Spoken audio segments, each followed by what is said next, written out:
channel Ngulik Horor.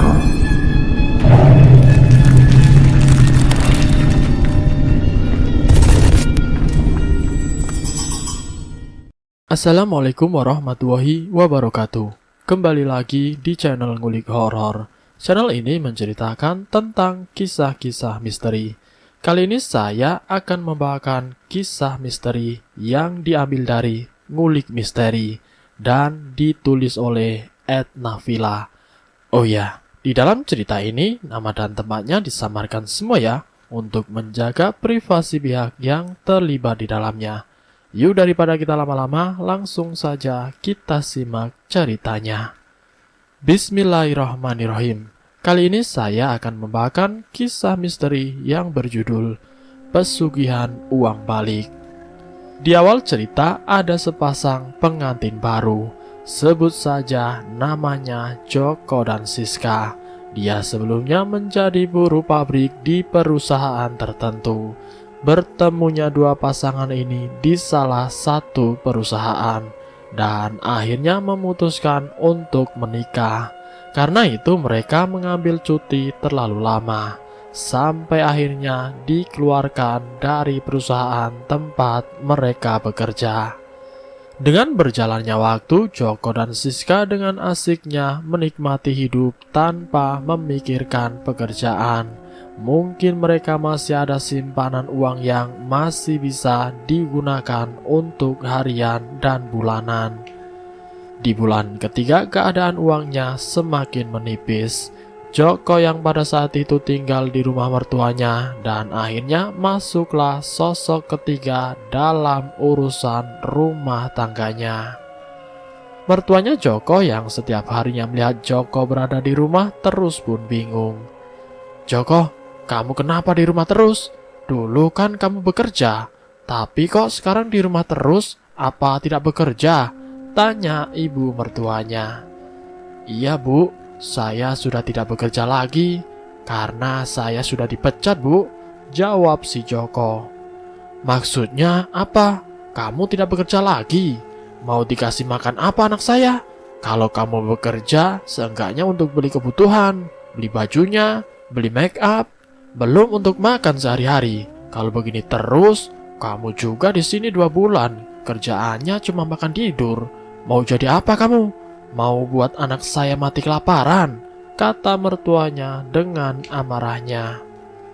Dari dalam kamar, Siska mendengar perdebatan antara suaminya dan ibunya. Siska pun menghampirinya.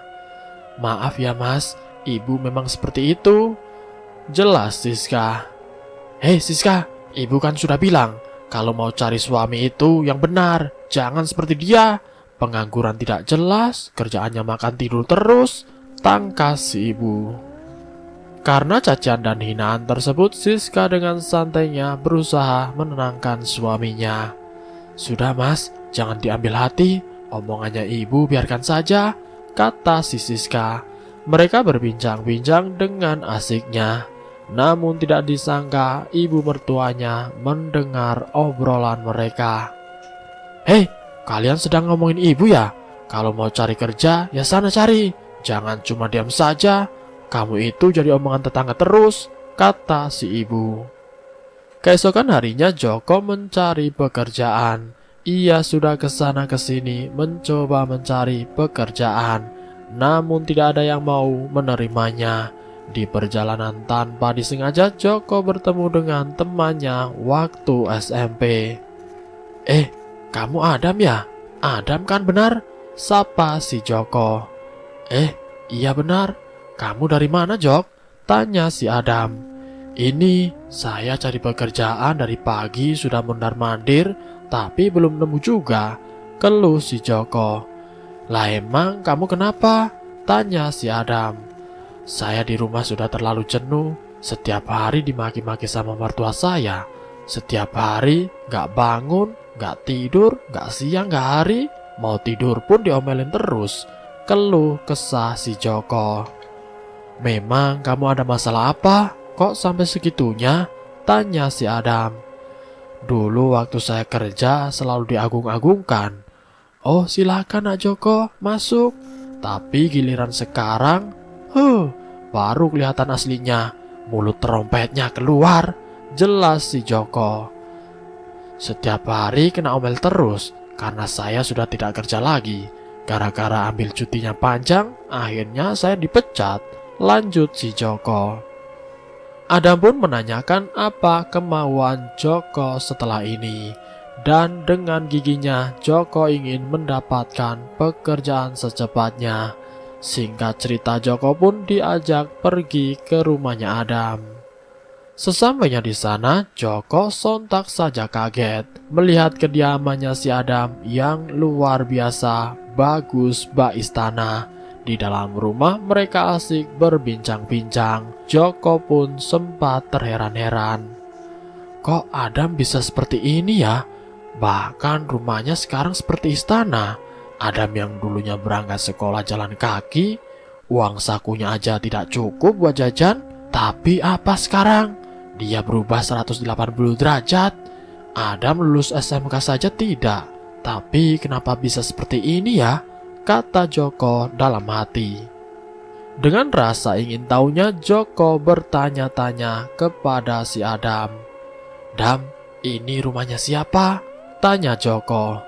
Ya rumah saya, Jok, jawab si Adam. Yang benar saja, kamu dapat dari mana? Dan usahamu apa, Dam? Tanya si Joko penasaran. Yang namanya rezeki itu tidak ada yang tahu, Jok. Pokoknya kalau kamu berusaha, tidak ada yang tidak mungkin. Jelas si Adam. Kamu pengen tahu usaha saya? Kan kamu tahu, saya itu dulu orang yang tidak mampu. Sekolah saja saya tidak lulus. Mau makan saja susah. Karena faktor itu saya berusaha mencari pekerjaan. Dan akhirnya saya seperti ini. Jelas si Adam. Oh, mana mungkin, Dam? Pasti kamu bohong. Jawab Joko dengan ketidakpercayaannya. Kamu pasti ada sesuatu yang membuat kamu seperti ini kan? Ya kan? Tolong dong beritahu aku bagaimana caranya, Dam. Lanjut si Joko. Karena perkataan dan desakan pertanyaan dari si Joko, Ada pun mengungkapkannya apa yang dia lakukan selama ini.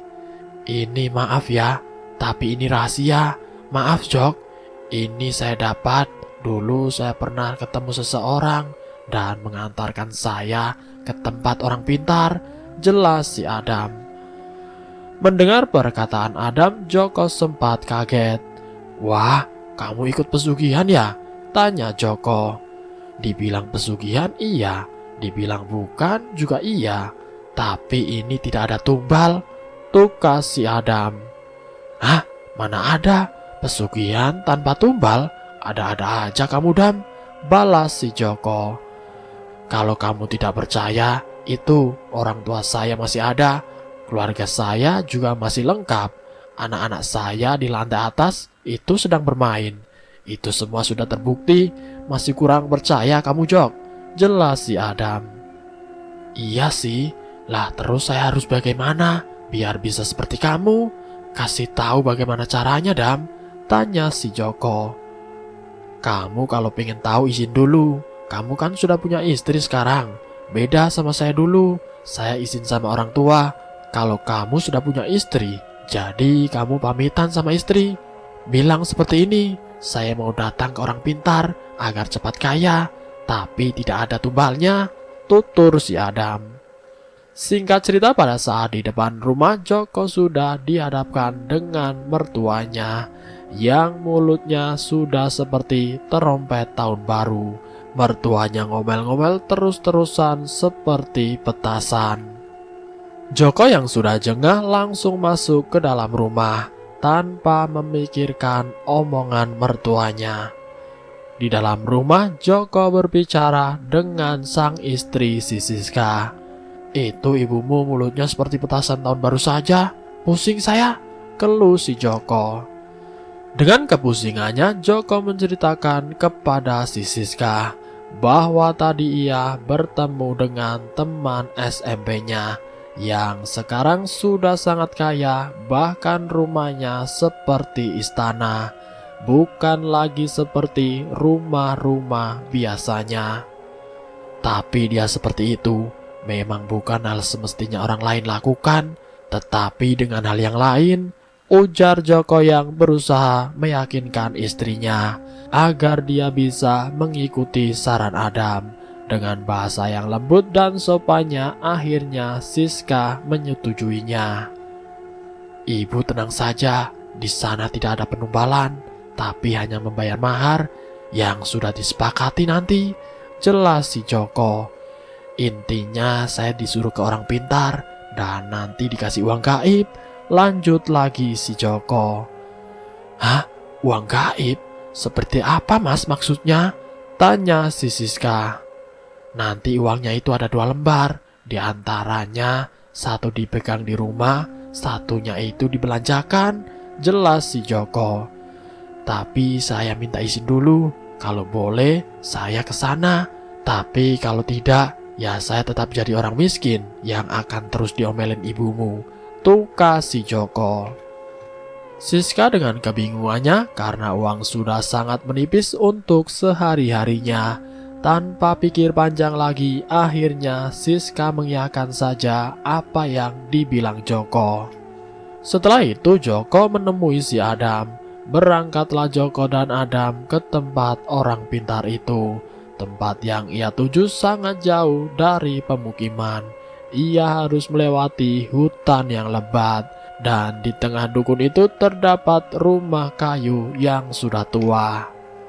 Sesampainya di sana, Adam menemui Mbah Dukun. Mbah, ini teman saya kepingin menjadi seperti saya, Mbah, agar cepat kaya, yang tanpa ada penumbalannya, Mbah, kata si Adam. Oh, itu mudah, tapi sekarang berbeda. Kalau kamu dulu kan maharnya berapa? Tapi kalau sekarang di zaman yang sudah beda, maharnya 100 kali lipat, jelas Mbah Dukun. Adam yang mendengar itu pun sontak saja kaget. Namun tidak selang lama karena Adam yang sudah kaya raya menjadi dengan santainya mengiyakan. Namun berbeda halnya dengan si Joko yang hanya menyimak percakapan 2 orang di depannya. Dari hasil kesepakatan tersebut, Adam meminjamkan uangnya kepada Joko untuk dijadikan mahar. Uang tersebut pun dikasihkan kepada Joko. Ini Jok, uangnya kamu serahkan kepada Mbah Dukun agar yang kamu inginkan itu bisa kamu dapatkan Jok, jelas si Adam. Setelah uang tersebut diserahkan dan dengan bacaan mantranya Mbah Dukun, muncullah uang 2 lembar di atas sesajen. Uang itu adalah ratusan ribu. Dengan mahar yang jumlahnya 10 juta, ia cuma dapat uang 2 lembar saja. Adam pun kemudian meyakinkan si Joko, kamu jangan khawatir, uang itu bisa seperti yang kamu lihat, bisa jadi seperti saya. Dengan senangnya Joko pun mengiyakan.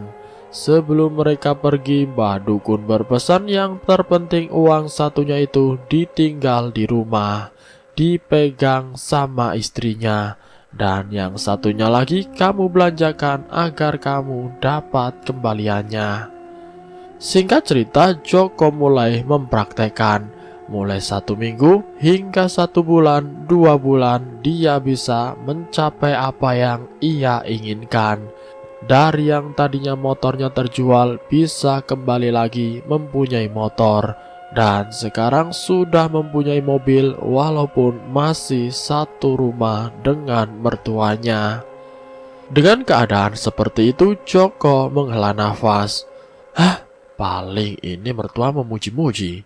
Kesehariannya Joko masih seperti itu. Dan uang yang disimpan istrinya selalu disimpan dengan rapat-rapat. Dan harus dipegang, tidak boleh ditaruh. Kalaupun ditaruh pasti akan hilang. Dan yang satunya itu terserah mau dibelikan apa saja, entah mobil, motor, ataupun lainnya. Setelah terlihat kekayaannya yang sudah berlimpah, mulai dari usahanya yang maju dan megahnya rumah. Namun yang namanya manusia pasti ada saatnya lupa dan salah. Ketika membelanjakan di salah satu tempat, dibelanjakan uangnya untuk membeli sabun dan lainnya. Di situ si penjaga kios merasa aneh saat melihat uang tersebut kok gambarnya berbeda. Tapi melihat hal begitu sudah biasa, bukan hal aneh lagi. Sebut saja sang pedagang kios namanya Rizkon. Dia sejak kecil mengetahui hal-hal yang tidak diketahui oleh orang lain. Joko membelanjakan uangnya untuk membeli peralatan sabun mandi dan sebagainya. Si Rizkon ini sempat bingung saat melihat uang tersebut.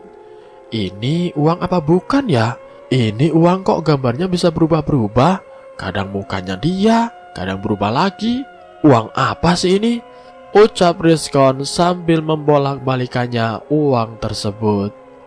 Karena ada keganjilan, Rizkon hanya menyimpannya di laci. Bukan hanya sekedar menyimpannya, karena dia sedikit tahu tentang hal spiritual, dia mencoba menahan uang tersebut dengan bacaan-bacaan doa agar tahu kebenarannya. Selang beberapa jam kemudian si Joko datang lagi. Mas, mohon maaf, tadi uang saya yang ratusan ribu bisa ditukar tidak ya? Soalnya itu uang istri saya. Ini tak tuker pakai uang 50 ribuan saja. Jelas si Joko. Waduh, maaf mas, saya kasihkan ke istri saya baru saja. Belum ada 5 menit itu ke pasar. Beli peralatan sembako yang belum ada stoknya, balas si Rizkon. Lalu kemudian si Joko pun menyusul istrinya Pak Rizkon. Dengan seperti itu, Pak Rizkon yakin bahwa ada sesuatu yang tidak beres kepada uang tersebut. Padahal uangnya itu masih disimpan di laci. Akhirnya Joko berusaha mencari dan menemui istrinya Pak Rizkon yang ada di pasar. Bu, ibu bawa uang berapa? Ada ratusan ribunya tidak? Tanya si Joko. Oh, ini ada cuma 2, yang lainnya 50 ribuan sama 20 ribu, kata istrinya Pak Rizkon. Bu, boleh tidak uang yang ratusan ribu saya tuker? Nanti saya tak kasih lebih, tanya si Joko. Loh, tuker ya tuker saja pak, masa dikasih lebih? Jawab istrinya santai. Tidak, ini buat ibu, nambah-nambah belanja, kata si Joko. Karena istrinya Pak Rizkon orang biasa-biasa saja yang tidak tahu hal seperti itu, diterimalah uang 500 ribu dari tukar uang 200 ribu. Dari apa yang terjadi tadi, Joko meyakinkan uang tersebut benar atau tidak. Sesampainya di rumah, Joko menanyakan kepada Siska. Bu, uang yang satunya ada sama ibu apa tidak? Tanya si Joko. Uang satunya belum kembali mas, jawab si Siska. Lah, ini uangnya bukan bu? Tanya Joko. Ya kalau memang itu uangnya, ya sudah ada di kantong sebelah Thomas, jelas si Siska. Lah terus sampai sekarang uangnya belum kembali bu? Tanya si Joko. Iya belum mas, jawab Siska. Lah terus uangnya di mana bu? Tanya Joko was-was. Sambil mengingat-ingat kembali, si Joko teringat dengan si penjual kios tadi yang bernama Pak Rizkon. Singkat cerita, di pagi hari Joko datang menemui Pak Rizkon. Pak Rizkon, saya minta tolong. Bapak masih ingat tidak? Tempo hari saya beli peralatan mandi dengan uang ratusan ribu, kata si Joko. Ya, saya masih ingat. Memangnya kenapa ya? Jawab si Pak Rizkon. Itu uangnya masih ada tidak pak? Tanya si Joko. Oh, tapi sebelumnya saya minta maaf. Bapak kan yang nyari uangnya toh, kata Pak Rizkon. Pak Joko, sebenarnya uang itu bukan uang yang biasa kan? Uang yang bapak pakai ke saya itu, kalau dibelikan bapak dapat kembaliannya. Terus uangnya menghilang kan? Pinginnya bapak seperti itu kan? Jelas si Pak Rizkon. Dengan kagetnya si Joko. Kok Pak Rizkon tahu ya? Bagaimana dia bisa tahu? Dengan muka yang begitu kebingungan dan kepanikan, dengan campur rasa malu dan campur aduk menjadi satu, Joko mencoba memalingkan muka. Tapi memang kenyataannya dia sudah diketahui sama Pak Rizkon. Rasa malu itu hanya diungkapkan sama Pak Rizkon. Iya Pak, itu uang bibit yang kalau dibelanjakan uangnya kembali, tutur si Joko. Nah, benar kan dugaan saya? Pak Joko kesini mau ambil sisa uang dari yang Bapak belanjakan, terus uang yang tadi hilang. Jadi selama ini Bapak dalam 1 tahun ini seperti itu terus menerus, kata si Pak Rizkon. Iya Pak, balas si Joko. Ya Allah, kamu kok bisa seperti itu sih? Tanya si Pak Rizkon. Akhirnya Joko menceritakan kepada Pak Rizkon.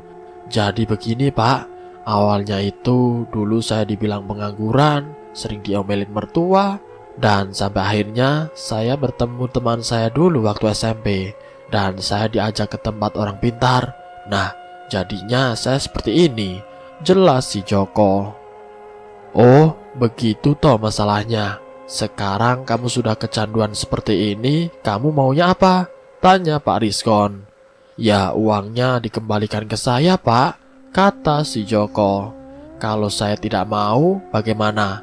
Tawar Pak Rizkon. Kamu berarti berurusan dengan saya Pak Rizkon, kata si Joko sambil menantang.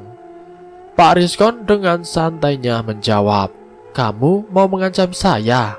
Ini uang kalau saya sobek, mungkin ini akan menjadi fatal buat Bapak. Bahkan mungkin akan menjadi sangat fatal bagi Bapak serta istri Bapak. Saya yakin uang ini salah satunya ada di rumah, dan pasti uangnya ada di istri Bapak, tukas Pak Rizkon. Dengan nada tingginya muncul sifat aslinya Pak Rizkon. Saya yakin uang satu ini pasti ada di rumah. Bahkan saya lebih yakin salah satunya dipegang sama istri Bapak, jelas Pak Rizkon. Sontak saja Joko semakin takut dan kaget campur aduk. Kok dia bisa tahu ya kalau satunya dipegang istri saya, pikir si Joko. Pak Rizkon, saya minta maaf, tutur si Joko. Kejadian ini adalah akhir dari kisah kamu untuk menggunakan uang ini. Kalau kamu masih menggunakan ini, saya tidak akan segan-segan menyobek uang ini agar kamu dan istri kamu meninggal, ancam Pak Rizkon. Hah? Apa? Meninggal? Ya nggak mungkin lah, jawab si Joko. Kalau kamu tidak percaya, mau tak sobek sekarang uangnya? Saya sobek separuh saja. Kalau saya sobek semuanya, pasti kamu dan istri kamu akan meninggal, tukas Pak Rizkon. Dengan keyakinan Pak Rizkon seperti itu bahwasanya uang itu jika disobek akan menjadi petaka, si Joko ini pun kurang yakin. Ah, tidak mungkin, silakan saja sobek, saya tidak perlu uang itu lagi, toh saya sudah kaya, ketus si Joko dengan emosi. Akhirnya Pak Rizkon membuktikan dan disobeklah uang tersebut. Sekarang kamu lihat Joko, ini saya sudah ingatkan kalau uang ini bukan uang yang benar. Ini uangnya ada mukanya Bapak sama istrinya Bapak. Ini yang saya lihat bukanlah uang ratusan ribu yang sebenarnya. Sekarang Bapak lihat sendiri, saya sobek setengahnya. Nanti apa yang terjadi, Bapak sendiri yang akan merasakan, jelas Pak Rizkon. Ketika salah satu uangnya disobek tengahnya dan salah satu sobekan tersebut dirobek-robek dan dibakar, Joko masih dengan angkuhnya. Lihat saja, saya tidak apa-apa kan? Kata si Joko sambil kegirangan. Kamu pulang dulu saja, jangan senang dulu. Memang yang saya bakar bukan muka kamu, ini muka istri kamu, jelas Pak Rizkon. Karena apa yang disampaikan Pak Rizkon tadi, maka Joko pulang untuk membuktikannya. Sesampainya di rumah dan apa yang terjadi, ibu mertuanya menangis-nangis sambil meraung-raung. Anakku, kenapa kamu? Si Joko melihat tubuh istrinya yang sudah gosong seperti terkena aliran listrik. Itu yang terjadi ketika Pak Rizkon menyobek dan membakar uangnya. Waktu Pak Rizkon melakukan itu, Siska istrinya Joko pada saat itu sedang menyalakan lampu. Namun terjadi konslet dan kesetrum aliran listrik, Siska pun gosong terbakar. Joko melihat istrinya terbakar akibat konsleting listrik. Si Joko sambil mengingat apa yang terjadi. Kenapa saya membiarkan istri saya seperti itu? Apa benar yang dikatakan Pak Rizkon itu jadi kenyataan? Dari kejadian tersebut, setelah semuanya prosesi pemakaman selesai, si Joko ini merenung. Di dalam renungannya, dia mengingat kembali kejadian apa yang pernah dilakukan Rizkon kepada uang tersebut. Akhirnya Joko ini mendatangi lagi ke tempat Pak Rizkon. "Pak, saya mohon maaf sebesar-besarnya, Pak," ucap si Joko. "Kok kamu datang-datang minta maaf itu kenapa?" kata Pak Rizkon. "Ini soal uang yang pernah dulu saya kasih," kata si Joko. "Oh, soal uang itu? Ya sudah, tidak usah diungkit-ungkit lagi. Kan saya sudah ingatkan, tapi kamunya ngeyel." "Ya, itu yang terjadi," jawab Pak Rizkon. "Iya, Pak, dan bagaimana saya bisa menjadi orang yang lebih baik tanpa uang itu, Pak?" tanya si Joko. "Kalau kamu pengen menjadi orang yang lebih baik, seperti orang biasa, tapi dengan catatan, apa yang sudah kamu dapatkan dari uang tersebut, kamu akan kehilangan apa yang kamu punya. Apa kamu siap?" tanya Pak Rizkon. Antara siap dan tidak siapnya si Joko. Dengan kebingungannya, akhirnya Joko membiarkan kekayaan yang selama ini ia punya. "Kalau istri gampang cari lagi, daripada saya kehilangan harta saya," ujar si Joko. Nasihat dari Pak Rizkon sama sekali tidak diambil. "Joko, kalau kamu pingin jadi orang benar, kembalikan uang kamu ke tempat orang pintar yang dulu kamu minta," kata Pak Rizkon. "Saya tidak bisa, ini uang sudah 1 tahun, uang ini sudah tidak semestinya, uang satunya juga sudah terbakar sama istri saya. Terus saya harus gimana?" tanya si Joko. "Kamu harus tanggung akibat apa yang sudah kamu perbuat. Saya tidak tahu apa yang terjadi.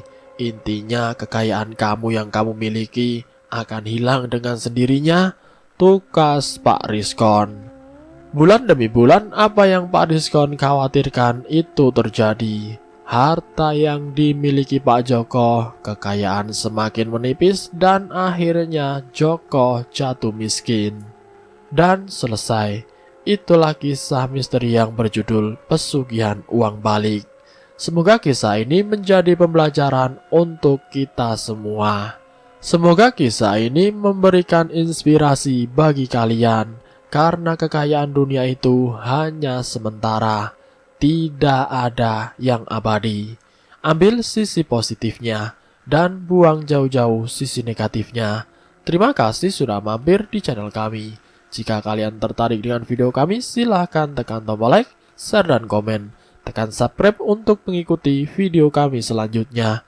Wassalamualaikum warahmatullahi wabarakatuh.